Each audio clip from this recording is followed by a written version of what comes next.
마지막 시간이고요. 마지막 시간에는 이제 상식적인 내용이기 때문에 그러니까 되게 편한 마음으로 들으시면 될 것 같습니다. 이게 이해가 안 되시더라도 일단은 그냥 이런 게 있다는 거 정도 아시면 될 것 같고요. 지금 배우는 국토계획법제는 헌법 23조 3항이 아니라 1항, 2항의 전형이다. 헌법 23조 1항, 2항을 보시면 내용과 한계, 재산권의 내용과 한계를 법률로 정하는데 특히 재산권의 행사는 분고법원에 적발하도록 그 한계를 정할 수 있다는 것이 정해져 있는 특히 그 재산권이 토지다. 120조랑 122조를 보시면 국토의 균형 있는 개발을 위해서 계획 수립할 수 있고 국토의 효율적이고 균형 있는 개발을 위해서 제한과 의무를 가할 수 있다. 특별히 이렇게 제한과 의무를 가할 수 있다고 하니까 이 계획의 방법으로 행정 계획의 방법으로 뭔가 제한과 의무를 부과할 수도 있다라는 것을 헌법이 미리 예정하고 있다. 것이죠.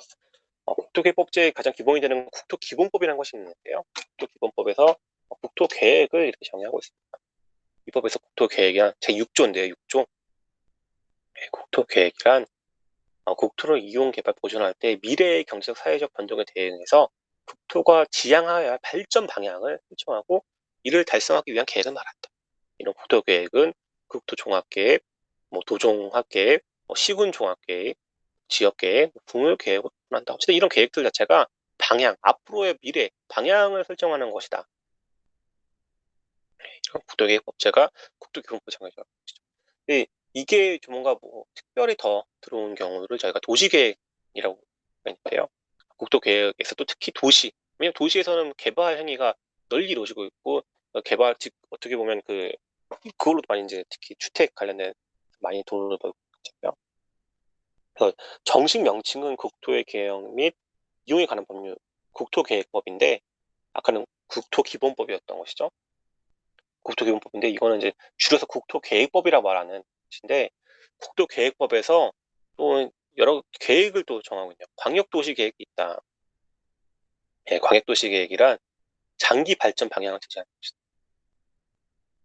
그리고 그냥 도시, 아까 광역도시 말고 그냥 도시의 기본계획, 도시군 기본계획인데 군이나 도시나 빼고 도시 기본계획, 도시 기본계획이란 그런 특별시, 광역시, 시군, 관할구역에 대해서 기본적인 공간구조와 장기 발전 방향, 그러니까 지금까지 나왔던 광역도시계획, 도시군 기본계획, 앞에 있는 국토계획, 이거 다 뭔가 미래의 발전 방향인데 관리계획부터 좀 약간 계획은 계획 냄새가 좀 나는 거죠. 도시관리계획이란 같은 주체는 비슷한데 시군의 개발 정비 보존을 위해서 수립하는 토지의 이용, 교통환경, 경관, 안전, 산업, 정보통신, 보건, 복지, 안보, 문화 등에 관해서 다음 강목 계획을 말한다고 합니다. 보면 이 관리 계획에 용도 지역, 용도 지구의 지정에 관련된 거. 이게 관리 계획이 하나 유형인 거잖아요. 그리고 반가운 개발 제한 구역 봤던 거. 그리고 도시개발 사업이나 정비 사업, 도시개발 이게 요새 대장동도 그렇고 많이 문제되고 있는 거잖아요. 용도지구 정해서 뭔가 하는 것도 있고 개발 제한하고 오히려 도시개발을 오히려 더 적극적으로 프로모션하는 거잖아요. 이런 내용들을 정하고 있는 거는 앞에 있는 도시기본계획이 발전 방향을 제시하는 것과 다르게 굉장히 이 해당 지역 내에 있는 토지를 가지고 있는 소유자에게 뭔가 직접적인 영향을 미치는 수가 있다. 단순히 발전 방향을 제시하는 것과 다르게 관리 계획은 뭔가 구체적인 어떤 걸 가지고 있죠. 그래서 이제 실제 저희가 행정 계획을 따로 자세히 배우지는 않았지만 판례에서는 여기 앞에 있는 3호에 있는 기본 계획은 이거는 처분성이 없다. 행정 처분이 아니다라고 봤는데 이 관리 계획은 처분성이 있다. 이걸 행정 처분으로 봤거든요. 그러니까 행정 계획의 형식이지만 실제 용도지구를 지정함으로써 해당 토지에 있어서는 뭔가 중대한 어떤 제한이 걸릴 수가 있거든요. 개발을 할 수도 있고 개발을 못 할 수도 있고 그리고 더 개발을 더욱더 못하게 개발 제한을 묶을 수도 있고 더 장려할 수도 있고 도시개발 사갈 수도 있게끔 하도록 할 수 있기 때문에 뭔가 굉장하게 이해관계가 미칠 수 있기 때문에 이 도시관리 계획을 무시하는 경우, 공고하는 경우를 처분으로 본다. 이때 처분도 뭔가 저희가 아까 봤던 비슷하게 일반 처분이라고 얘기하죠. 구체적으로 이제 용도 지역이랑 용도 지구 이렇게 한번 보셔야 되는데 용도 지역은 이제 그 관리 계획을 결정하는데 도시 지역, 관리지역, 농림지역, 자연환경 보전지역. 뭐 중요한 건 도시지역인데 도시에서도 주거지역인지 상업지역인지 녹지지역, 특히 상업지역, 구역지역에 따라서 뭔가 많이 다르지. 이 개발의 가능성이 높은지 안 높은지는 이 지역이 어떻게로 결정되는지 구분해서 지정되는지 굉장히 이해가 갈리긴 하겠죠. 용도지구는 예, 경관지구, 고도지구, 방제지구, 보호지구, 추락지구, 개발진흥지구의 특정용도 제한기구, 복합용도. 네, 네, 중요한 거는 이 개발진흥지구가 중요하긴 하죠. 경관, 고도 뭐 이런 것들은 뭐가 좀 제한될 거잖아요. 특히 고도지구 보세요. 고도지구 2호에 보시면 건축물 높이를 최고 한도를 규제할 필요가 있는 지구 이것인데, 개발진흥지구는 집중적으로 주거, 상업, 공업 기능 있는 것에 개발 정비할 필요가 있죠. 어느 지구로 지정되는지에 따라서 굉장히 또 많이 달라지겠죠. 용도지구에서는 건축물이 건축 제한이 이루어진다고 하는데요. 뭐 용도지역에서의 건폐율, 용적률, 뭐 건폐율은 대지 면적에서의 건축 면적의 최대 한도, 대지 면적의 연면적인 거니까 뭐 이거는 뭐 자세히 보실 필요는 없지만 이거 최대 한도가 제가 다 소개하지는 않았는데 용도 지역에 따라서 굉장히 많이 갈리고 달라지고, 용도 지구에 관련된 거는 이 법도 있지만 조례로 또 정할 수 있죠. 용도 지역에는 대통령령이고 법규명령, 한 형식 대통령령이고 조례로. 그래서 뭔가 뭐가 안 되는 그 내용들에 대해서 더 세부 진행할 수 있는 거니까 애초에 초기 단계에 어느 용도지구로 지정되는지가 굉장히 이 토지 소유자 입장에서는 굉장히 이제 첨예하게 갈리는 것이니까 중요한 거는 이 도시 관리 계획이 적성에 있다. 이제 반가운 거는 우리가 봤던 개발 제한 구역이잖아요. 개발 제한을 할 필요가 있는 경우는 관리 계획에서 정하도록 하는데, 개발 제한 구역에 특별히 짚어보시면 개발 지역에서 건축 및 용도 변경, 토지 환경 변경 이런 것들을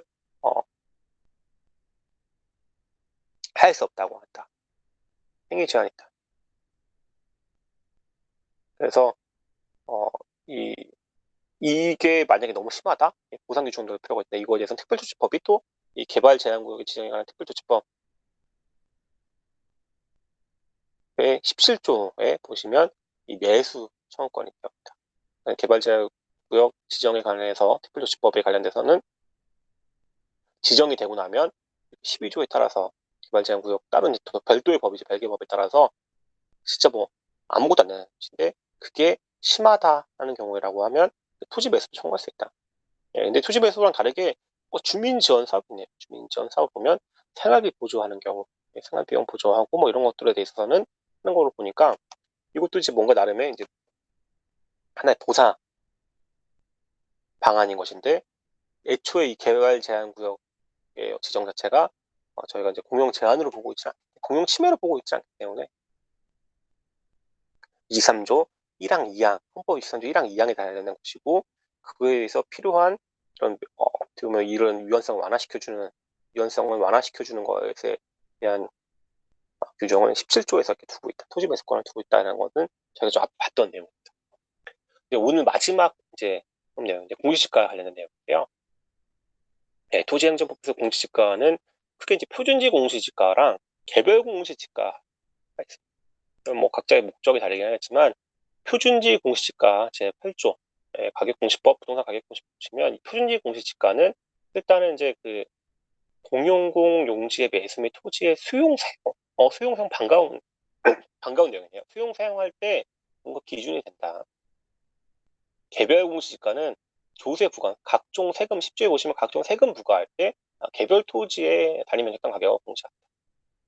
그래서 표준지를 비교 표준지인 거니까 공용 수용하는 경우 딱 나에 맞는 내 토지의 개별 그런 공시가가 아니라 이제 그거의 기준이 될 수 있는 표준지에 대한 걸 내용 가지고 보상을 하겠다라는 차이가 있습니다. 표준지 공시가에서 불복할 필요가 있는데 공시가에 대한 이의 신청이 있는데 이의 신청을 보시면 공시일로부터 30일 내에 국토교통부 장관에게 하는 거네요. 그러니까 이거 아까의 지금 토지보상법에서 이의 신청은 지금 방금 전에 본 거, 좀 전에 본 거 아셔야 되는 건데, 관할 토지수용위원회에서 수용 재결했을 때 이의 신청하면 상급 기관인 중앙토지수용위원회로 간다고 했잖아요. 그래서 그때 이의 신청에서 올라가서 중앙토지수용위원회에서 하는 어떤 재결을 이의 재결이라고 표현했고, 그게 행정심판이라면서요. 관할토지수용위원회의 수용 재결에 대한 이의 신청, 그때 이의 신청은 행정심판이었는데, 이거는 국토교통부 장관에게 이의 신청하는 거여서 이거를 어떤 뭐 나름의 뭐 상급 기관으로 봐서, 왜냐면 실제에서 보면 그 이 볼 수 있을지 모르겠지만, 이 국토교통부 장관이 푸신지 고시니까는 국토교통부 장관이 스스로 했던 거잖아요. 스스로 했던 거를 다시 국토교통부 장관한테 물어보는 것은 저희가 올라가야지, 행정심판위원회로 올라가야지 아니잖아요. 이때 이의 신청은 행정심판이 아니다. 그러니까 이때 이의 신청 행정심판 아니니까 진짜 행정심판 할 수 있을 거 아니에요. 행정심판법에 따라서 알게 된 날로부터 90일 내에 제기할 수도 있고, 이거 안 고치고 그냥 행정소송 할 수도 있는 것이죠. 그런데 이런 공시지가 자체도, 공시지가를 공시하는 것도 일반 처분이다. 일반 처분을 계속해서 보면 고시한 날에 효력이 발생하게 되는 거잖아요. 고시가 보통 고시한 날부터 20일인가요, 그게? 제가 행정처법이 갑자기 생각이 안 나는데, 아무튼 어느 정도 미리 법률 정할 수도 있지만, 고시하고서 공고하고서 일정일 하고, 여기는 지금 보면 공시 30일 내 서면으로 이의 신청할 수 있도록 되어 있고, 이제 나와 있잖아요. 알게 된 날로부터 따지면 이 공실 이후에 아마 이제 이거는 제가 따져봐야 될 것 같은데, 아무튼 짧은 거죠. 짧은 거 90일. 그러니까 이미 1년 단위의 기상 계산해 보면 굉장히 이미 내가 이 이후에 사실상은 공시지가 자체로 다투기보다는 공시지가 이후에 있는 조세 부과든 수용 사용 관련돼서 보상 관련돼서 문제가 됐을 때 이 금액이 너무 작게 나온 것은 아닌가, 너무 과하게 계산된 거 아닌가 다투어야 되는 것인데, 이미 시간이 많이 지났다 수밖에 없는 것이죠. 그러니까 이제 이렇게 제소 기간이 걸릴 때는 항상 나오는 논리가 하자 승계에 대한 문제가 있다. 선행행위랑 수행행위가 분리되는 경우에 있어서는 그걸 하자 승계가 안 되는 거니까 뒤에 거 다투면서 앞에 거 다툴 수 없다라는 것이거든요. 그러니까 이제 개별 공시지가를 다툰 소송에서 앞에 있는 표준식 공시지가의 하자를 다툴 수가 없다. 물론 표준식 공시지가의 하자가 중대 명백해가지고 무효인 경우라고 하면 애초에 제소기간 자체를 제한받지는 않을 테니까 표준식 공시지가에 대해서 무효 확인 청구하면 되는 거잖아요. 그것도 할 수 있고, 그리고 이제 무효사유는 꼭 여기서만 다투어야 되는 건 아니니까 개별 공시지가 하면서 할 수 있겠죠. 근데 무효로 인정되지 않는 경우에, 무효로 인정되기가 쉽지 않을 수도 있기 때문에 취소 소송하는 경우가 있어라고 한다고 하면 짧은 제소기간이 걸릴 수밖에 없으니까 이때 개별 공시지가랑 표준식 공시지가는 분리된 거여서 안 된다고 본다. 근데 이제 공시지가 사이에서 내는 건데, 보면 토지 수용행에 관련돼서 보상금 증액 관련된 소송에서는 표준지 공시지가의 하자를 다툴 수 있다고. 그러니까 공시지가를 활용해서 어떤 토지 수용 행위가 있었는데 그거에 대해서 보상금 다투는 소송에서 다툴 수 있다라고 하고, 과세처분을 다투는 소송에서 마찬가지로 공시지가의 하자를 다툴 수 있다고 한다. 그러면 과세처분이나 표준지 공시지가랑 개별 공시지가는 심지어 이름도 비슷하지만 이렇게 분리되는 것들을 보는데, 별개의 독립한 행정처분을 보는데, 이것도 마찬가지로 토지 수용 관련된 거나 아니면 과세처분 관련돼서 이 공시지가도 다 별개의 행정행위잖아요. 행정처분이었던 것이라서 이 하자 승계가 안 되는 것이 원칙인데, 판례가 예외적으로 비례원칙 위반해서 가혹한 경우, 수인성의 원칙에 위반되는 경우라든지 비례원칙이 좀 가혹하다. 야, 이미 이거 지나서 토지 수용하는 과정 중에서도 안 다투게 하면 안 된다. 과세처분 다툰 과정에서 다툴 수 있게끔 일단 통로는 열어주자라고 해서 독립한 행정행위이지만 이렇게 인정된다고 보고 있다. 근데 이제 또 재밌는 판례가 하나 있는데요. 10년 전에 나왔던 판례인데, 현저하게 불합리한 공시지가에서 국가배상의 책임을 물을 수 있느냐.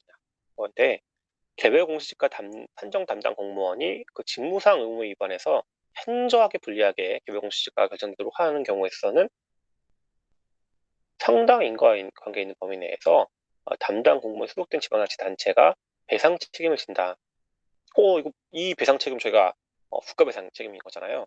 근데 실제 케이스가 뭐였냐면 시장의 토지 이용 상황을 실제 이용되고 있는 자연림으로 하여 설정한 다음 감정평가법인을 운전을 했는데 감정평가법인이 실수로 공업용으로 해서 했으니까 자연림일 경우랑 공업용일 거랑 이 공업 자연은 보존될 것이고 공업은 그래도 좀 낮잖아요. 근데 이제 더 과다 계상돼 훨씬 높은 가격으로 되고 이 잘못을 발견하지 못했다는 거죠. 그러니까 이거로 인해서 발생된 손해가 있으면 그 손실에 대해서 보상을 해주라 때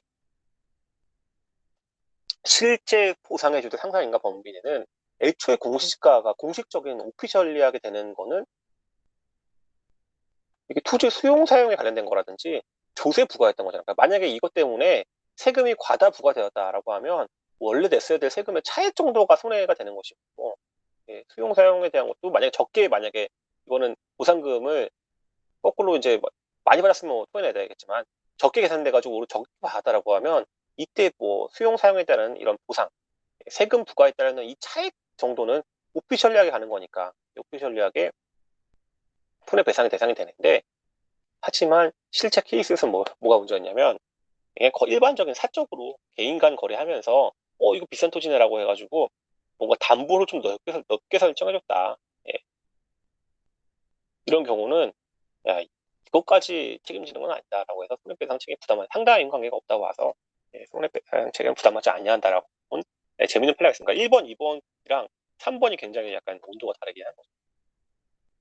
이런 재밌는 판례도 하나 있었다라고 설명드리면서 일단 오늘 강의는 손실보상 얘기는 이제 이것도 전하도록 하겠습니다.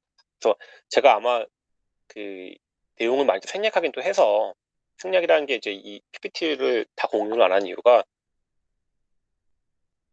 너무 또 많은 내용이 들어가 있으면 핵심적인 내용들을 더 이해 못하실 수도 있고 그래서 제가 정말 핵심적인 내용만 남겨놨기 때문에 그 내용만큼만 숙지하시면 되는 것이고 저는 그 내용이 바로 23조 1항, 2항, 3항에 관련된 요 표 이게 오늘 공부한 것 중에 가장 중요한 거기 때문에 이걸 좀 23조 3항의 중요성에 대해서 생각하시고 그 이외에 그 다음으로 볼 거는 희생보상 이론이 이렇게 확대되고 있는데 이런 것도 결국에는 이 보상 자체가 법률에 의해서 먼저 설계되는 영역이기 때문에 정하기 나름인 거죠. 입법자가 좀 이걸 의도해서 미리 좀 의식을 해서 잘 만들어줘야 될 측면이 있는 것이다. 그래서 특히 이 3번과 관련된 재산권의 권리나 자유의 촉구권 침해가 있어서 특별히 발생된 경우에 대해서는 특히 최근에 많이 문제되고 있는 코로나19 관련된 보상 관련된 거 문제 제한이 광범위하게 이루어지고 있는데 개인의 재산이나 어떻게 자유와 어떤 영업상 기회에 대해 있어서도 굉장히 광범위한 제한이 이루어졌는데 과연 정당한 보상이 이루어졌는지 특별한 희생이 존재했는데 이거 해야 되는 것은 아닌지에 대해서 의문이 있을 수 있다. 이게 배상 영역으로 가게 되면 고의가 입증하는 게 쉽지가 않고 인과관계 인정하는 게 쉽지가 않고 그 다음 구체적인 손해 그게 얼마나 달라고 할 것이냐. 예를 들면 이제 뭐 제가 그 식당 영업을 하면서 지금은 식당 제한이 좀 풀리긴 했지만 한참 그 됐을 때 식당을 뭐 10시, 9시 뭐 몇 명 제한해서 했을 때 과연 개개의 그 사람들이 내가 그 코로나 제한 조치로 인해서 얼마나 손실을 받는지 평소에도 팔이 날리는 식당이었다고 하면 애매하잖아요. 그게. 그런 기회들 계산하기 쉽지 않기 때문에 이거를 배상의 영역으로 던지기에는 법과 어떤 책임감 있는 자세는 아니기 때문에 애초에 좀 의도를 해서 해야 되는데 이렇게 이제 다만 이 보상의 논의의 주된 한계는 뭐냐면 예산이 뒷받침되지 않으면 예산이 없으면 이제 다 말짱 꽝이기 때문에 재정 정책의 범위 내에서 최대한으로 이거를 어디서 돈을 끌어와서 그리고 이제 주기적으로 나가는 보상인 것이지 아니면 그때그때 나가는 보상이 이제 다를 수 있잖아요. 그래서 이런 것들을 계산해서 설계해야 되는 영역이 바로 보상의 영역이다. 손실보상에 대한 논의가 다른 행정법 논의들과 좀 약간 다른 점은 다른 행정법 논의들은 굉장히 미시적으로 어떠한 저희가 처분이든 뭐 명령이든 허가든 법규명령 행정규칙 뭔가 그 미시적인 것들에 대해서 공부를 했었는데 요건들에 대해서 공부하고 어떤 그 절차에 대해서 꼼꼼하게 봤다고 하면 보상은 뭔가 이제 보상에 대한 일반 이론 같은 경우라고 하면 뭐 토지보상법도 있긴 있었지만 되게 뭔가 이제 그런 설계 입법의 측면에서 좀 접근할 필요가 정책의 쪽으로 뭔가 좀 적극적으로 만들어줄 필요가 있어. 어디까지가 또 합리적일지는 좀 약간 생각이 다를 수도 있긴 하죠. 아무튼 중요한 거는 희생 보상에 대한 이론이 굉장히 커지고 있다는 점을 강조드리면서 오늘 강의는 일단 이렇게 간략하게 마치도록 하겠습니다. 이번 주에 저희가 실시간 강의도 있기 때문에 실시간 강의 시간에 물론 이제 품질 보상에 대한 내용들은 다루지 못하긴 하겠지만 관련 내용들에 대해서 질문 받도록 하겠습니다. 너무 수고 많으셨고요. 오늘 강의 여기서 마치도록 하겠습니다. 감사합니다.